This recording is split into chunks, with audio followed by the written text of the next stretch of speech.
Alright, let's power up the Arduino.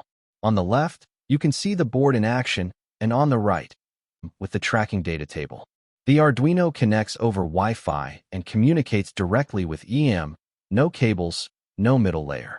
As soon as I trigger a port, basically just closing the switch, the Arduino sends a message through a web service straight into EAM. EAM then confirms that the record has been received, and the Arduino shows this on the display with the message EAM SENT. In EAM, we can now see that the new record has arrived, appearing instantly in the tracking data table, sent directly from the Arduino via the web service. Everything happens in real time, just a few milliseconds after the port is triggered. Each time, the event is logged immediately and confirmed by EAM. This makes it incredibly easy to see, in real time, whether the data transfer was successful.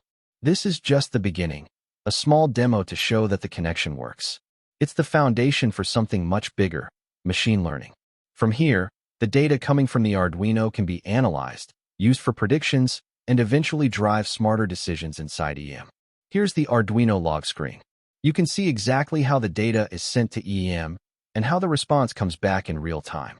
Each line shows the post request being sent and EAM replying with the confirmation. Simple, transparent, and a perfect foundation for what's coming next. This was a small first step, but it connects the physical world with EAM and prepares everything for machine learning. Thanks for watching. If you enjoyed this little demo, give it a like, drop a comment, and don't forget to subscribe for more experiments connecting AI, IoT, and EAM.